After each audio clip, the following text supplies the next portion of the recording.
Welcome to my channel multiple Mantra. Multiple Mantra में आप सभी का बहुत बहुत स्वागत है। कि भाई बलराम जी ने महाभारत युद्ध में भाग क्यों नहीं लिया था? भाई जब भगवान कृष्ण महाभारत युद्ध कर रहे थे तो उनके भाई क्यों नहीं उस युद्ध में हिस्सा लिए थे? आज इसी के विषय में मेरा यह वीडियो है। सर्वप्रथम महाभारत युद्ध के लिए युद्ध भूमि खोजी गई। आज के कुरुक्षेत्र जिले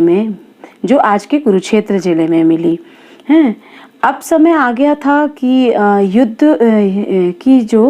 युद्ध की भूमि की सीमा निर्धारित कर दी जाए, जिससे कोई भी जो योद्धा है जो युद्ध करेगा वह उस सीमा से बाहर ना निकल जाए, और यह कि इस सीमा का निर्धारण कौशल करे। याद रखें कि द्वापर युग के नियमानुसार इसे 18 मील लंबा चौड़ा होना था। श्री कृष्ण ने सुझाव दिया कि यह कार्य तो बड़े भैया बलराम ही कर सकते हैं। भाई ध्यान दीजिए कि बलराम जी ही इस नारायणी सेना के सेनापति थे, जिसे कृष्ण ने दुर्योधन को दिया था। अब बलराम जी ने अपना हल कंधे से उतारा और रेखा खींचना शुरू कर दिए, है ना। रेखा खींचना शुरू कर दिया। एक माया रूपी वृद्ध गाय आकर उनके सामने आकर खड़ी हो गई। कुछ देर तक बलराम जी उसे मुंह से डांटते रहे, भगाते रहे कि हट हट करके कि हटो हटो, मुझे लकीर खींचनी है, गौ माता आप हटो। पहले प्रेम से बोला, फिर डांटते रहे, हटाते रहे, लेकिन गौ माता भी जिद पर अड़ी रही। उन्हें ना हटना था और ना वो हटी। मतलब बलराम जी के लाख प्रयत्न करने के बाद भी वह प्रेम से वैसे हटी ही नहीं। अब बलराम जी क्रोधित हो गए। उन्हें गुस्सा तो बहुत जल्द आ जाता था। अब बलराम जी क्रोधित हो गए। क्रोधित होते हुए और उन्होंने कटकटाकर हल छोड़कर गाय को धक्का दे दिया। संयोग या दुर्भाग्य जो कहिए, उससे गौ माता के प्राण पखेरु उड़ गए। गौ माता चल बसी। आपदा के समय इस आपदा का अवसर भगवान कृष्ण ने बहुत बढ़िया से उठाया। उन्होंने कहा, अरे बड़े भैया, ये आपने क्या कर दिया?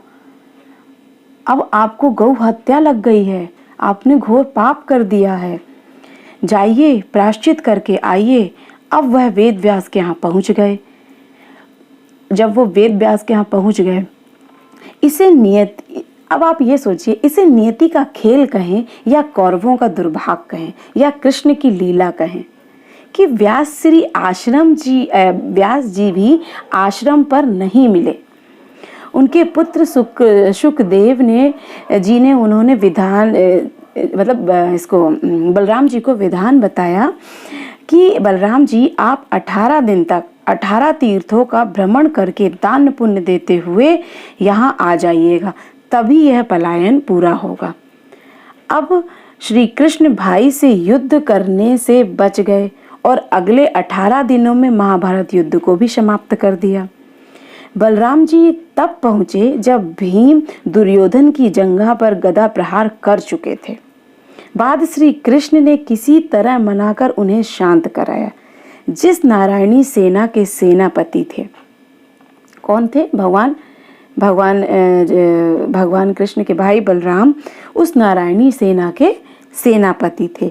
और अगर वो रह पाते, बलराम जी, श्री कृष्ण ने किसी तरह मनाकर उन्हें शांत कराया कि जिस नारायणी सेना के सेनापति बलराम जी थे, उन्हें परास्त कर पाना, उन्हें हरा पाना पांडवों के लिए असंभव था। वह कभी भी पांडव बलराम जी के नेतृत्व में बलराम जी के से हार नहीं सकते थे। इसीलिए भगवान कृष्ण की यह लीला थी कि उन्हें उनके द्वारा गौ हत्या करा दी और उन्हें प्रायश्चित करने के लिए गुरु व्यास के आश्रम भेज दिया। और गुरु व्यास होते तो उन्हें कोई और उपाय बता देते, लेकिन दुर्भाग्य था कौरवों का और पांडवों का सौभाग्य था, जिससे व्यास जी नहीं मिले, उनके पुत्र मिले। उनके पुत्र ने उन्हें प्रायश्चित करने का बहुत लंबा 18 दिन का